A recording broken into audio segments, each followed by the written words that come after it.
I'm Chris Preston. And I'm Brad Simmerman. Welcome to Street Check, the best two-person podcast in the history of Cabot Wealth Network. Uh, Brad, happy midsummer. Love I that movie. did. What's that? Love that movie. Midsommar. Oh yeah, Midsummer. that's I actually do right, know that movie right too. in my sweet spot. I did. I'd never want to watch it again, but it was pretty fascinating.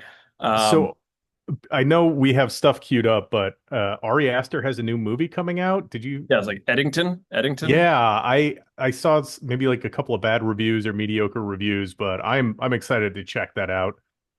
Beau is Afraid, if you did not see that, had one I of the did best. not see that one. Yeah, It's not great. I heard it's It's super really weird. intense. And Yeah. it's pretty intense. It does have one of the best jokes ever recorded in cinema history. So Okay. I don't know if Can you you want to just watch tell me like where that is so I can find it? So I don't have to watch the rest. But 45 minutes in maybe. okay. All right, I'll look for it. Speaking of movies, Brad, I went to see something I rarely do. I went to see a movie by myself. I have no shame in doing that. Superman the other day while my daughter was at her 3 hour gymnastics. I'm not a Superman guy. I'm definitely not a Marvel comic. I guess that's not Marvel, DC comic book movie guy, but I heard it was good and it was pretty good. You seen it yet? I did. I pulled the same move. I went and saw it solo because nobody wanted to go with me Oh, I didn't on know. Yeah.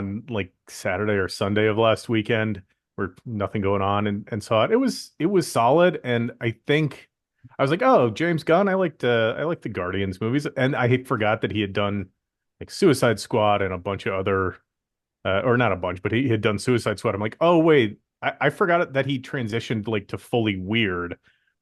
But as far as like the movie goes, yeah, it was fun popcorn flick.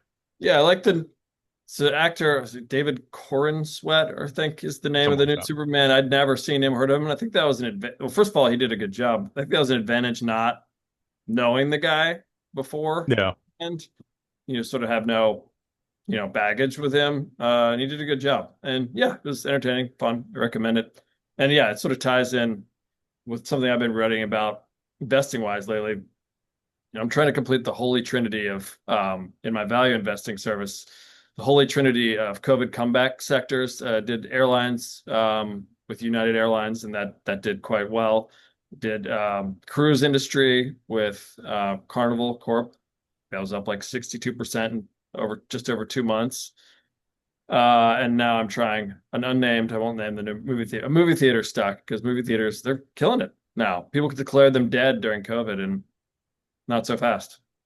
Yeah, the I, I'm amazed that it's taken this long for like a recovery in those sectors. I mean, the pandemic's been over for 3 years, I think I, over I for think three the years. cruise and airlines, especially cruises, were quicker. Like cruises Yeah, were back to or at new or post COVID highs, all time highs last year at least. Movie theaters aren't quite back to all. They're like 70 to 75% of their highs, but considering what are they? It went down to like it's like $2 billion domestically COVID year, where the year before it was like 11 billion. yeah, And now we're back in like 8, 9 billion range, something like that. So almost back to normal. Good probably to see. It's partially. nice going to the movies and not just always holding up at home and watching something. Yeah, it's probably partially hamstrung by labor action by WGA and like Actors Yeah, Guilds and yeah, stuff like that. So I guess, in retrospect, thinking maybe about multiple angles that, yeah, I guess it sort of makes sense that they haven't fully bounced back because they came out of the pandemic and then production was lower, so output's lower. And yeah. uh, I don't know. I always loved the movies. One of my degrees had a focus on film, so I'm a movie buff. I'm fully supportive of your endorsement of movie theaters as viable value investments. Good. Well, I aim to please. All right, tell people what else we're going to talk about today. We're going to do a news roundup. We're going to cover a lot of things. Threats against Jerome Powell, tariff news, retail sales, bank earnings, and obviously we'll touch on inflation, but primarily we're going to suffer. That's the that's what our docket is today. So we're going to take a look at the predictions we made in the first half of the year and see where we got them right and where we were wrong, and we'll suffer for it. in the form of hot sauce doled out by our producer Madison Robertson, who will join us then. No, we're going to spare because we're going to suffer so much for our first half sins. We're going to spare ourselves to defend the take today. So let's get right into the market stuff. Number one, so the market is at all-time highs, or as of yesterday, all-time highs. I think it was the same thing last week when we sat here. Um, and that is despite everything going on. You know, not many tariff deals have been signed, as we discussed last week. There's been a ton of progress there. So the market seems indifferent to tariff or unconcerned with tariff stuff, where it does seem to actually, what it seemed to actually care about is Trump's threats against Jerome Powell. He very briefly the other day hinted at replacing him. I guess what did he talked to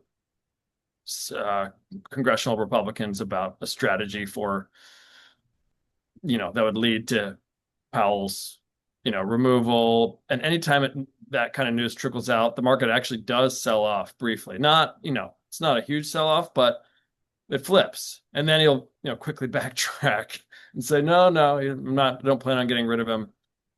You think it's fair that right now Powell's fate is something that concerns investors much more than tariffs? I think all the worst, like tariffs are bad, but they're as bad as consumers' ability to bear them, right? Like, So far, okay, they've done. yeah. Yeah. Look, if Trump has hinted at sending out letters to 150 countries floating tariffs of 10 to 20%. All Yep. right, well, if everybody is just paying 10 to 20% more for everything they buy, I don't know. Consumer, can they take it? They've been taking it. That's not that far from the inflation rates we saw a couple of years ago, right? We're just gonna be on a bumpy ride, and if we get through it, fine, great. Obviously, I'd prefer not to have blanket tariffs imposed unilaterally on the trading world, but it's sort of survivable. The worst case scenario for firing Powell is bad economic policy that then skids out into like a catastrophe. Um, you know, Hyperinflation is not in the cards. I wouldn't consider, I'm No. not saying that that's what's coming, but we could run into stagflation if money if the flow of money amps up and we are like prioritizing cheap borrowing, it's going to elevate inflation because there's going to be more money sloshing around. Um, if growth is not supportive and money is cheap, that's when we hit a stagflationary environment. Like the worst case scenario for Powell being gone and then assuming that that leads to really bad economic policy being implemented is worse than the worst case scenario of us as consumers all facing 10 or 15% tariffs. So I think the market is maybe, I don't know that it's assuming that the likelihood is higher so much as the worst case scenario is now worse. We already saw the worst case scenario with tariffs, and that was Liberation Day. And President Trump's walked that back. Maybe not meaningfully, but materially, that's been walked back. Even if we do get these blanket tariffs, the Powell thing is a new angle. Having people inside the White House saying he's going to get fired, and then Trump saying I'm not going to fire him, and then later, either that same day or the next day, I think Republican congressman said we're going to refer the Federal Reserve to the Department of Justice to investigate the cost overruns associated with like building a headquarters or something like that. Because it's like that's hunting for reasons to potentially fire Powell for cause, since even the incredibly accommodative Supreme Court has come out and said that President Trump can't just unilaterally fire Powell. So your outcome, your scope of outcomes is meaningfully worse if you fire Powell. But he's also one person that he's one vote, right? Is that enough to materially change the makeup of the Fed and change what they'll do? No, but it also sends a message that if you're not cooperating, that the administration gins up reasons to get rid of you as well, right? I don't know. Yeah, and I think what has caused so this remember a few months ago, market sold off even more sharply after Trump had said his termination cannot come soon enough, and then he backpedaled on that like a day later after seeing, that the market really didn't like that uncertainty around Powell. I think what it is right now investors are telling you they trust Powell more than they trust President Trump to preside over a stable economy because he's navigated this in a way that has allowed stocks to be up, with this bull market to flourish for more than 2.5 years. Now I know the whole a few years ago, the whole what was the term? Not temporary inflation. It was remind me. Trans, yeah, Transitory transitory. inflation that people didn't like then, and that was also when inflation was really high. But they've navigated this recovery really well, and I think there's been a lot of studies. Some economists have come out and said every time that you remove a Fed chair, at least in this way, it causes higher inflation. I don't know how much into the weeds people are getting on that, but I think that he's been sort of a steadying force, or at least the symbol of a steadying force. As you mentioned, he's just one person. And I think that kind of stability is what investors are looking for right now, since there's a lot of mixed messages, coming out of the White House regarding the economy and tariffs. So I think that's part of why the market doesn't seem to love it anytime there's any sort of threats of removing him. Yeah, we've been fairly critical of Powell at Yeah, times, but I think steadying force. He was appointed by Trump. He was reconfirmed by right. Biden, right? Like he's just put his head down and gone to work. And yeah, some of his calls have been wrong, but he's threaded the needle for 4 years at this point and has put us in a relatively strong spot. I mean, there's maybe some weak spots labor wise, but how much of that can you pin on him versus uncertainty around tariffs and costs and things Yeah, like that? we have inflation below 3%, and it's with an economy that's growing fine. It's Yeah. not thriving, but everyone had said a couple of years ago we're either going to have lingering inflation, sticky inflation, or um, we're gonna we're gonna have a recession at some point, and that hasn't happened. So, um, I think that's sort of it ain't broke, don't fix it kind of a thing mentality that investors have embraced. Yeah, and like you said, if there are academic studies on it finding that inflation is higher, it's like, well, yeah, that's to be expected because no Fed chair is getting fired. I don't know the history on the Yeah, removal of I Fed don't either. chairs, but no Fed chair is getting fired because money's too freely available. They're Yeah, getting fired because they're too restrictive. So yeah, anything you do to turn up the money supply faucet is going to be inflationary. It's just a matter of degrees. I think the bond market vigilantes is maybe the thing to look out for. I know the 30 years up over 5%, 10 years been hanging around 4.5. I think if you fire Fed and they jam rates down, I mean, the president mentioned trying to cut rates by 3%. yep, That's like that's that's a move you make if you're responding to an absolute catastrophe. That is not a move you make if you're on solid footing. right. Um, but if something like that happens, like it probably contains the longer end of the bond yields. But watching where the 30-year goes and where the 10-year goes, if those start creeping up, they still have relatively tight spreads. Is going to be a signal that the bond market is pricing in worse expectations than the equity markets, and then also whatever rate setting is done in sort of a post Powell replacement scenario. So Yeah, uh, be on the lookout for that as a warning sign if Powell, if and when.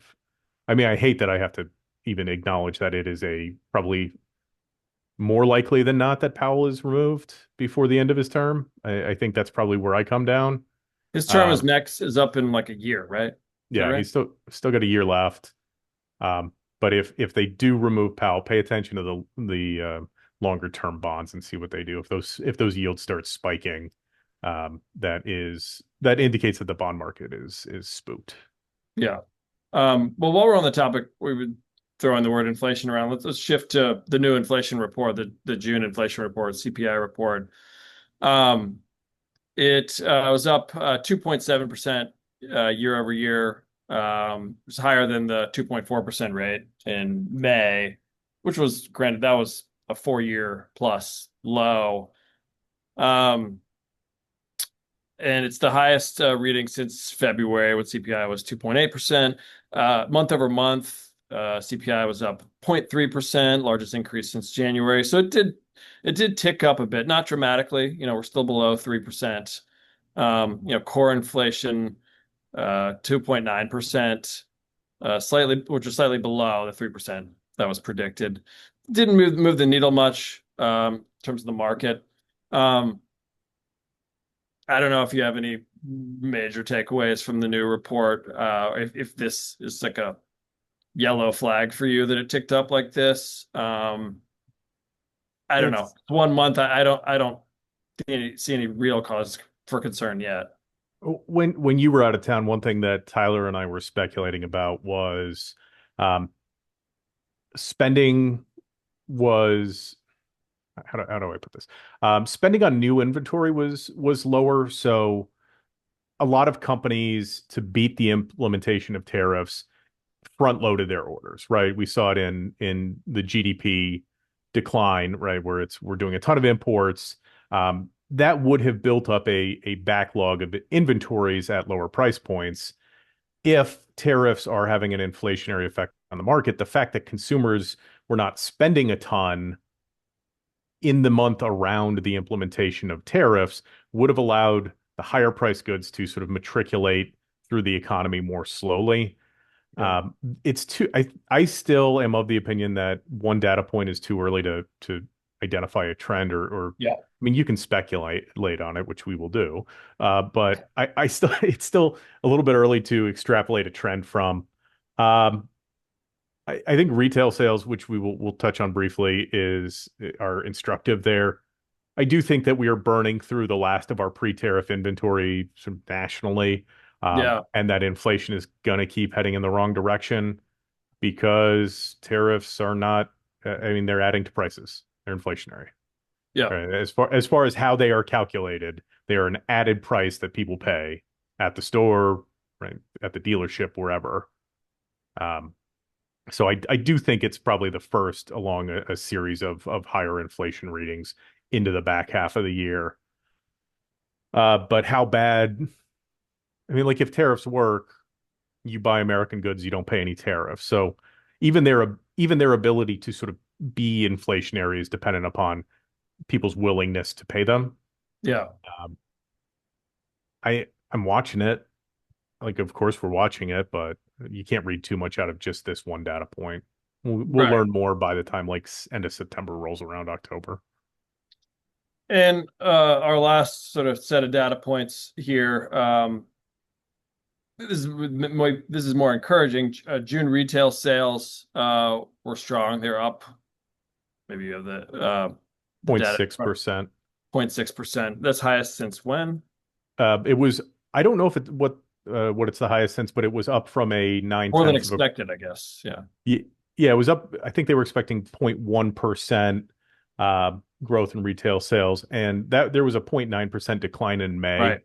Right. But tying that tariff conversation back in, one noteworthy element was auto sales.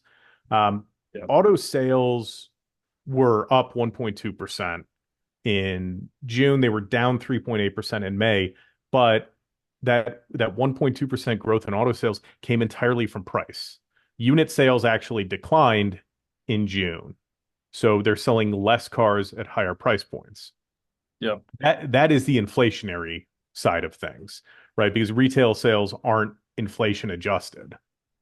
They just look at raw prices. So higher retail sales just means that the net dollar amount or the gross dollar amount spent on retail goods is higher. That can come from people buying more stuff, or it can come from people voluntarily paying prices for higher prices for stuff, or it can come from people paying higher prices because they don't have any other choice. So retail sales is another one of those things that I think you can pull from that report what you want to support your narrative. And my narrative is that inflation is probably ticking higher and probably will keep doing so. So I pulled auto sales out of that. Yeah. And one the other sort of set of data points that we've gotten the last week, big bank earnings have been pretty strong across the board in Q2, sort of kicking off earnings season here.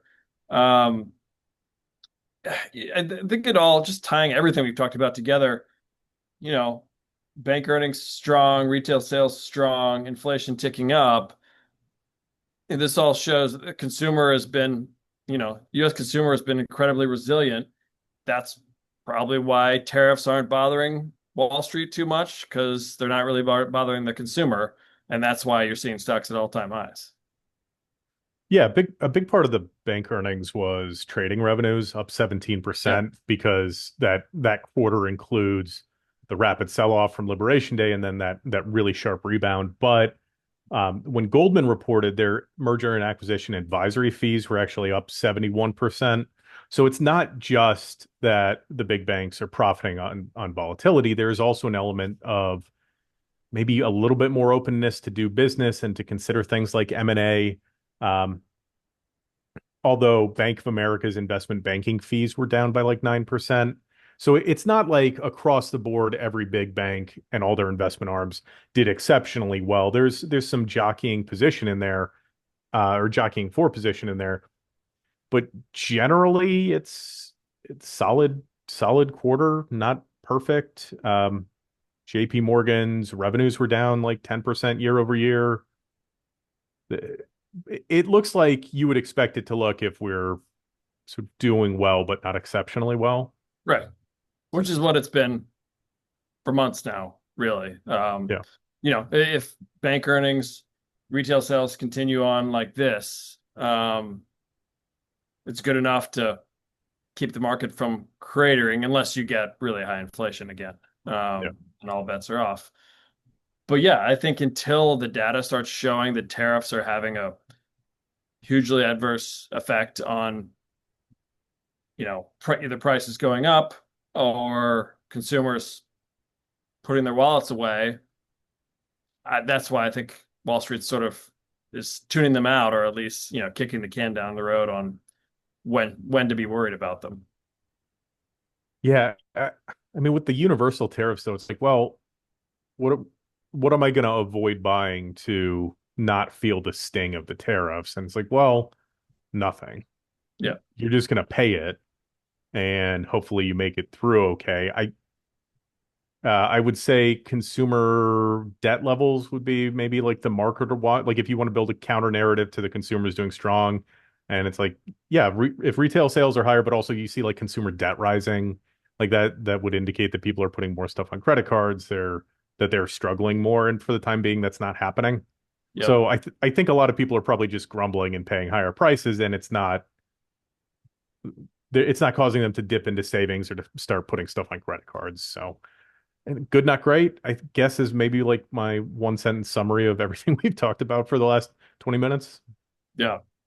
Um, okay, well, let's in just a second transition to our main theme for today. But first, I want to tell you about our offer today. If you go to cabotwealth.com/street, we're offering up Nancy Zambell, who's been on the podcast several times, her Cabot Money Club monthly newsletter for $49 for the whole year.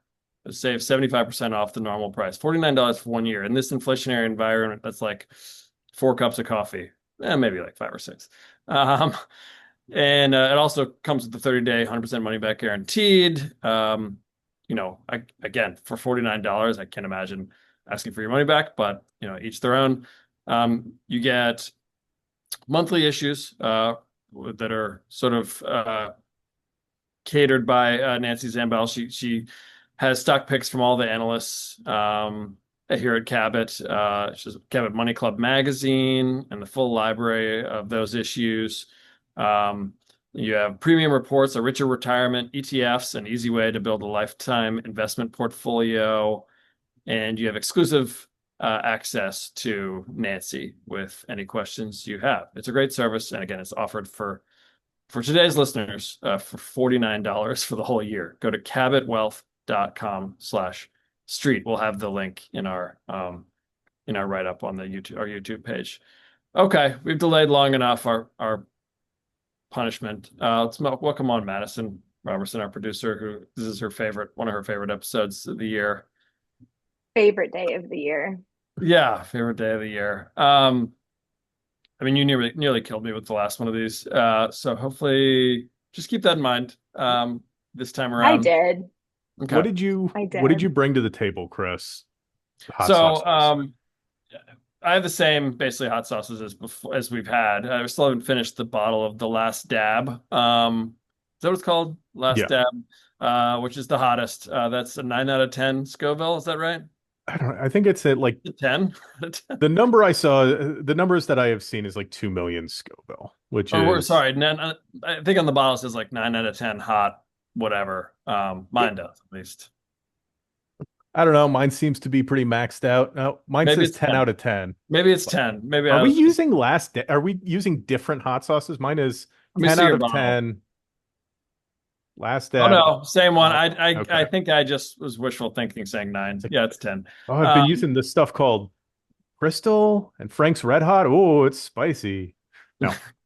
Yeah, no. I mean, I've only had these on our episodes. I don't know if you just sprinkling some Last Dab with your tacos on a Tuesday night, but yeah, no. And then my medium, also pretty hot, barbacoa. And then I don't even know what my mild is, but I know we probably won't be having any mild. So I didn't even plate a mild. I have my my medium, which is hot, and my hot, which is stupidly hot. Yeah, my medium's hot. Yeah. Hopefully we didn't get too much wrong this time. Okay, Matt. So again, this is we make a lot of predictions on here, usually through our defend the takes, sometimes through just episodes where we make predictions. I think we just made second half predictions on last week's episode. So look forward to tabulating those results in 6 months. Before I have to like eat my words and suffer, I do want to call out one thing. The stock that we could not think of, or I couldn't think of the name of, and you had to look up what energy was it energy, not energy transfer. UUUU. It's up like 50% in a week. So yes, this episode is about how many mistakes we make and how badly we do. But Energy Fuels Inc. It's up 40.1% in the last 5 days. Nice. That was mentioned last week. I think that's probably my best and fastest call. I don't know. Rocket Lab is one that I was high on years ago, and that's like I don't know, maybe a 10x in the last year and a half. But I'm just getting that out of the way. This isn't just. I didn't just pick out all our bad picks or all our good. I picked out all of our predictions that we made over the last 6 months, regardless of whether they're right or wrong. And Madison has the list, so I'll let you get started. All right, Chris, you're up. The S&P will be down in January, but up more than 10%, or will be down in January, but up more than 10% this year. All right, so the 10% for the year thing could be right. We're at 7% right now, but S&P was not down in January. It was up. Let's see, started at 5,881 and ended the month at 6,040. So this is technically wrong. We're pulling it out of a Minnie Mouse hat today. We're moving. To look less threatening than usual. Oh, no, we're moving. Sorry, this is the closest hat that that was near to me. I see. I think you guys are going to be in for like a real treat with these. Oh, great. Oh, hot. Hot. Okay. Is that the hottest card you can pull? Like, is there? Yes, it is. Just standard. Nope. Okay. Nope. Right, I'll load it up here. just if this is your while Chris is doing this, if this is your first time watching these episodes, Madison tends to throw a wrench in the works and do what she can to undermine us and throw us in front of buses and make us suffer a little bit extra. So we are on the lookout for that. I don't know what it'll be. What have we done in the past, Mads? We did That's all hotter than hots, like double I hots. I have taken out mild and medium like altogether. So you just had hot and extra hot. oh, I did does extra hot mean multiply. doing it twice or Yeah. Well, I don't have it in this time. You don't have extra hots this time. All I right. see. I You'll got you. find out. You'll Okay. see. All All right. Yeah, right. that's definitely as hot as I remember, if not hotter. So Aren't you supposed to yeah, be I don't building a know. This wasn't a tolerance? what's that? You're supposed to be It's building a tolerance, not getting been a long time. worse. It's been 6 months. That's true.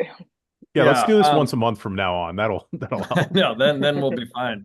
Yeah, just to so yeah, I mean this isn't an egregiously wrong take, but what stocks were up in January slightly. I should have just said 10% for the year. I don't know why I threw in the down in January part. It's because if you make a lukewarm take, there's nothing like Yeah, fun or exciting to talk about. It's like Warren Buffett's going to do really good this year. It's like, okay, yeah, yeah, and I'm like, right. so we have to lean into take hotness as an element to these predictions, and Yeah, that means take hotness. intentionally making takes that you don't necessarily that you can't get 100% behind. You have to take a gamble.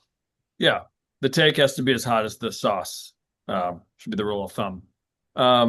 Okay, what's next? Right for next. Brad, the money market fund balance will hit 8 trillion this year.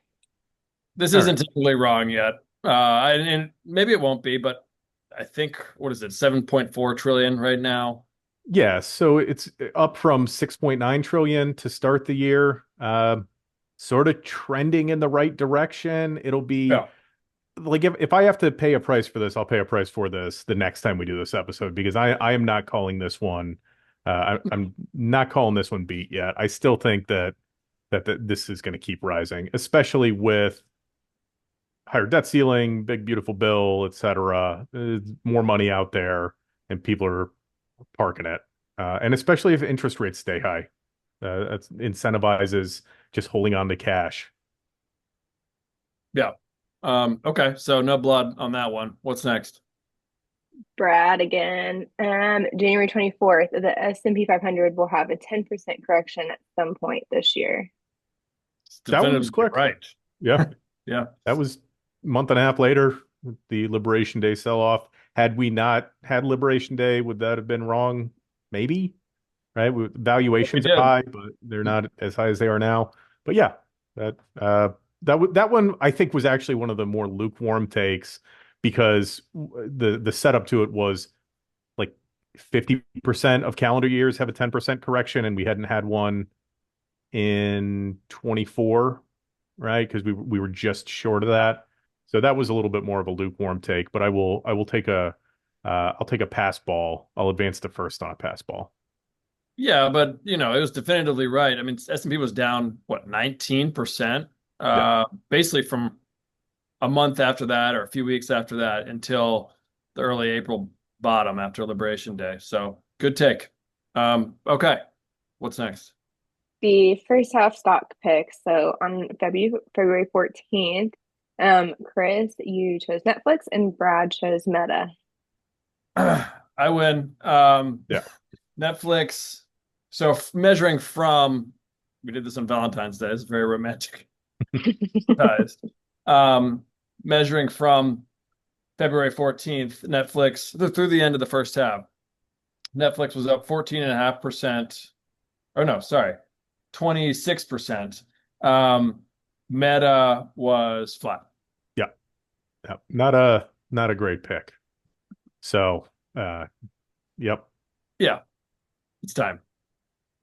They're unfolding. I know they're unfolding. Okay. Mild, but you don't even have a mild in I don't there, do even have you, a Brad? mild. So medium Wow. it is. Way kinder than usual. You screwed yourself over there. Well, How mild's hot's no your fun. medium? It's pretty hot. I don't like. Good. I don't know. It's 100 and something thousand Scoville, so it's Oh my hot enough gosh. to feel. Does it have a number out of 10 on it? That's the Scoville thing. You lose me, and probably most. It's let's call it a 6 out of 10. Okay, fair. Um, yeah. So Right. Meta, I think if you measure it from the beginning of the year, Meta's done just fine. If you measure from beginning of the year, Netflix has done even better, 50+% in the first half, although it's down today after earnings. But it's from the day that we measure, and it's been it was just a blah Yep. 5 months or 4.5 months for Meta. Ready for the next? Yes. All right, Chris, February 21st. The market will be up or down at least 5% in the next month. So this was right. It was down 6%, measuring from February 21st on. This was right after the top market top. I think February, mid February was market top. I could have made it a hotter take by saying we'll be down 5% or more. That'd have been even more right. But I said up or down, and I was right. What? 5% plus or minus moves in a month don't happen all the time, and I was right. Yeah. What So was the where was the expectation for heightened volatility coming from? I don't remember. I think maybe kind of similar to now. I thought that stocks were priced for perfection. Which like I said, they had just reached all-time highs a few days before that, and I can't remember where the tariff rhetoric was at that point. I think it had started, Yeah. um, and I don't know. I can't remember exactly what my mentality was in that, but expectations of volatility sort of under the new regime turned out to be right. Okay, let's get to the next one. All right, Brad, March 7th. Trump's crypto reserve strategy won't help Bitcoin. All right. I will take my licks and protest on this one. I don't think Trump's Bitcoin reserves are actually helping Bitcoin. Uh, I think weak dollar and subsequent like stablecoin bills are helping. There have been a lot of other moving pieces. Crypto, Bitcoin specifically, seems to sort of be decoupling from stocks a little bit, but it's still a growth asset. But Bitcoin is at what, 120,000 right Yeah, now? and so it was at 86,000 when you said this. It's now at just under 118. Yeah. So So that I will take the L on this one, despite not agreeing with it on a technicality. All right, hot. All right. there we go. I think the problem is my medium is as hot as the hot. Or not, it's What, not as hot as the hot, but there's a threshold where beyond which it doesn't feel any different. Yeah. I think my medium is there. But we'll see. what are you dipping? Yeah, I was just about yeah, is that popcorn chicken? Popcorn chicken. Okay. Yeah, I just got tortilla chips.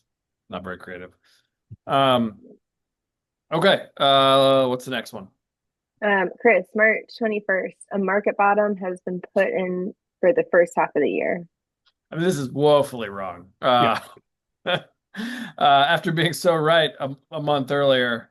Yeah, no, it was not. This sucks. I thought the 6% dip was enough, and we were barely scratching the surface. Liberation Day was 2 weeks later, less than 2 weeks later, and stocks were much further down after that. So this was wrong. So I'll Good accept whatever punishment. See if good that. lesson to the kids out there. Don't call bottoms and tops. Yes, hot. All right. Yeah, I Hot. deserve hot on that one. I'll get a lot on there. Oh God, that's too much.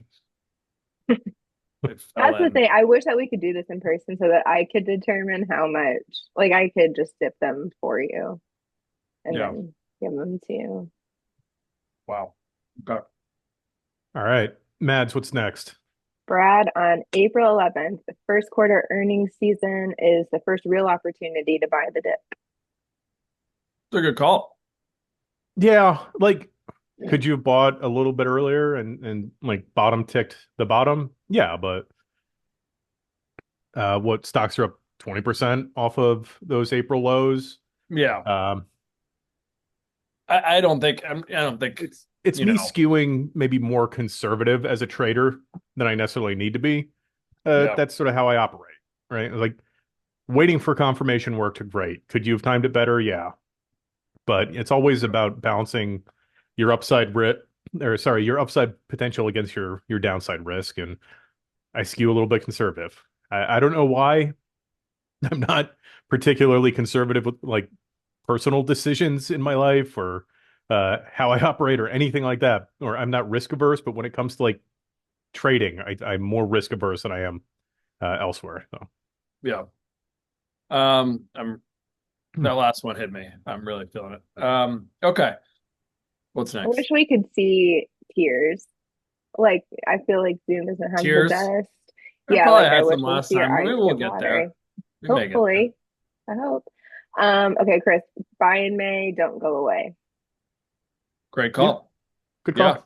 I think this is on the April 18th episode. Let me see how much stocks are up since then.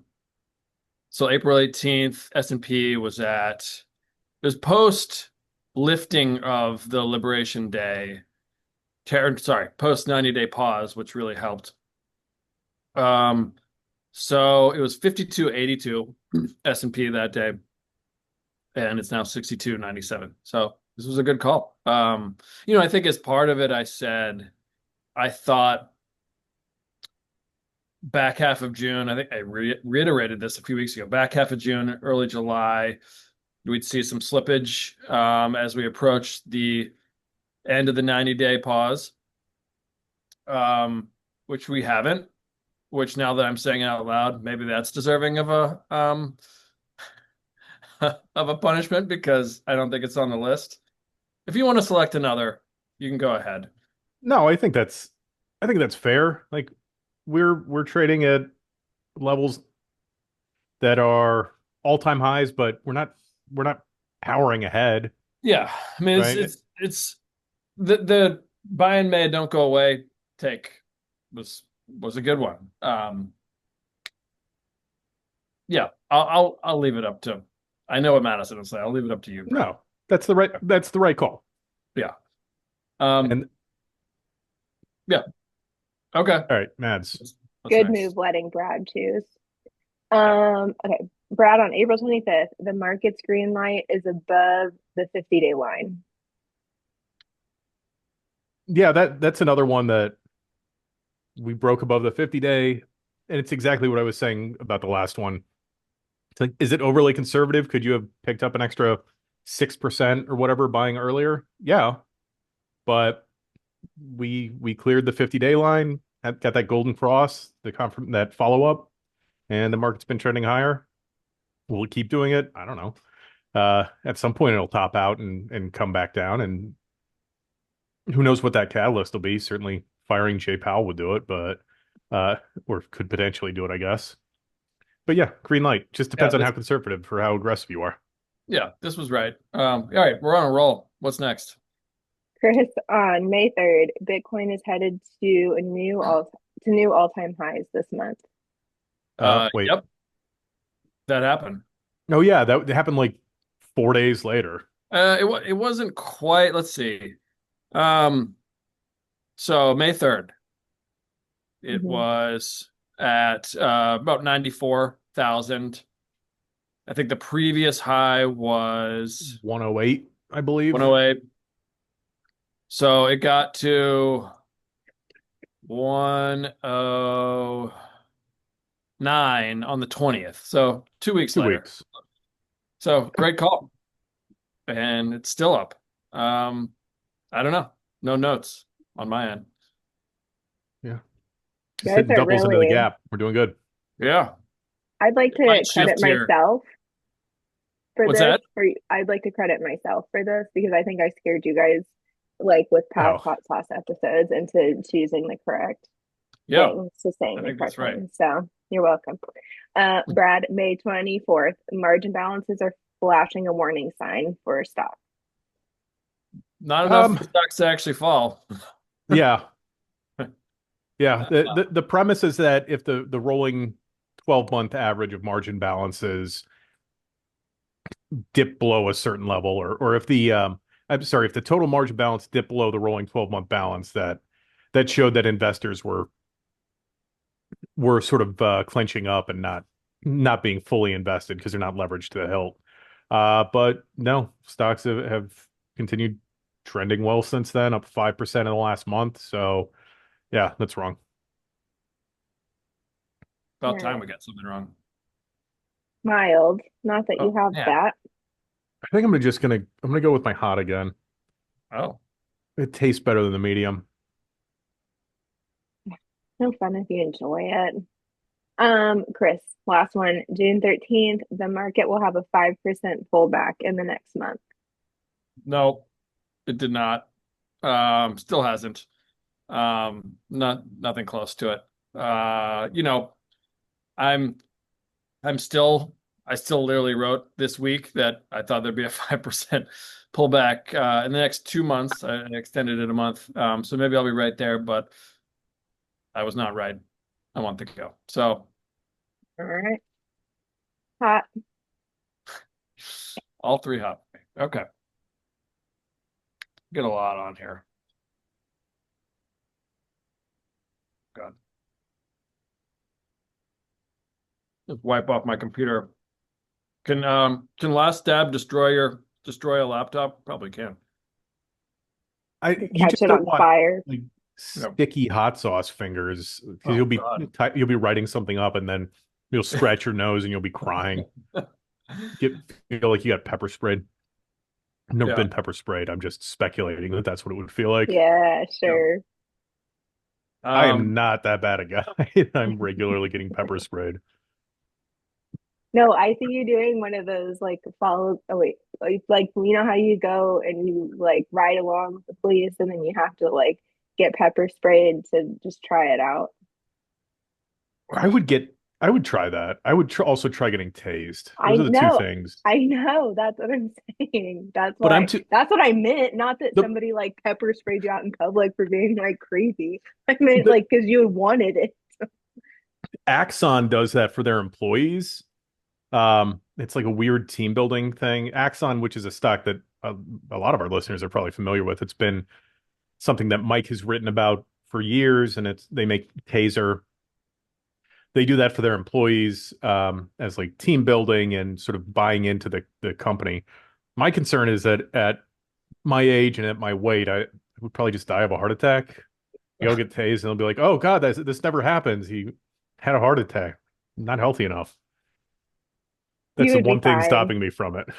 I think you would be fine. I think we should try it though, just to like Is be that sure. that's the next next form of punishment, escalation is we Yeah. start getting tased? Yeah. self-tasing.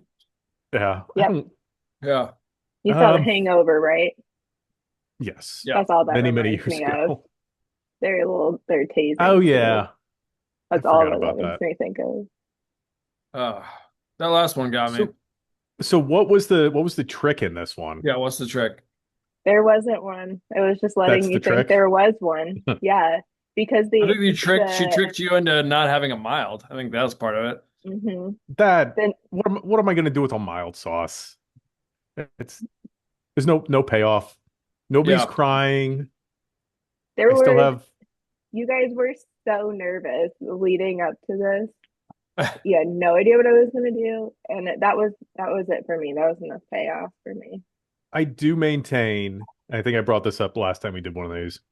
We need a higher level. We need to escalate this. I don't think we jump straight to tasing, but we need something. We need something to up our game. This has become old hat for us. We gotta figure out how to Uh, do it remotely. If we were in person, no problem. We gotta figure out something remotely though. Yeah, well, we've got 6 months to think about that. Um, I think the takeaways, Brad, you and I were probably the most right we've been in any 6 month stretch this time. And maybe you might be right, Madison, that we got punished so severely last time that we made You're better picks. welcome. You are welcome. yeah, I think this is certainly the least hot sauce I've eaten in one of these episodes. Definitely. Um, and I mean, like the other thing is, these picks are probably or should be easier during like a raging bull market where everything is running higher. The fact we did it in a highly volatile market with a lot of uncertainty, I don't, Yeah. I don't know. I guess credit to Mads then for Pavlovian conditioning us to make better Yeah. choices. Here's my new take. Listen to us.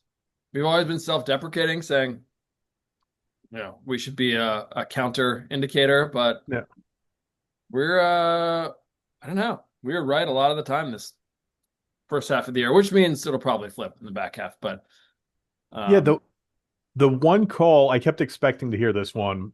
I don't remember when I made it. It was that silver would outperform gold because that was when where gold had me in the first half. I'm not gonna lie, and then yeah, the silver surge lately has now like made that true. So that must yeah. have fallen. Maybe I that don't was know. end of last year or Must something. have been end of last year. That was one I was actually like paying attention to, or that I was paying attention to particularly closely. It's like, Yeah. uh, man, I don't Yeah. know. This feels. I feel like I got away with something this episode. The last one for me made me feel like, I didn't fully get away with anything. But yeah, overall not too bad. I haven't stood up yet, so it may have the similar effect last time, like the end of Kill Bill where guy walks up, You get walks five 5 steps and steps. Yeah. dies. Yeah. Um, but we'll see. I'll update everyone on that next week. I'm sure you'll be very interested. Madison, thank you for taking it easy on us. And maybe I'm sure you'll regret that. I'm sure it'll be much different next time. I'm just trying to get in your head so that you think I will like do this again, but I probably won't. Yeah, Or maybe I will. You I don't wouldn't know. expect that. I'm going to sign off with a hot one. You're gonna sign up for the hot one. Well, He enjoys it. We gotta I feel change like this I need up. to too. No, I haven't tried my medium yet. It's just sitting here.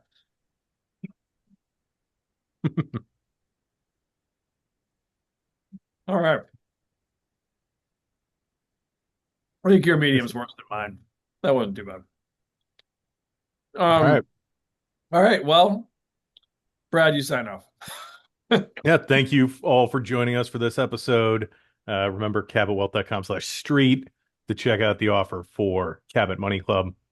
This month, Nancy writing about funding college with the changes that are coming, courtesy of some new legislation. So that's a useful one. You get like useful personal finance advice, investing. And if you're an ETF investor, her ETF portfolio has a lot of investing options, looks pretty solid. Check that out. Chris, I think I that think was a your face is podcast. getting redder with every with every word. Not too bad. I don't like being that close to the camera. You see how old I look. Yeah. All right. Well, thanks for joining us, and we will be back next week. I'm sure some very good takes. We'll talk to you then.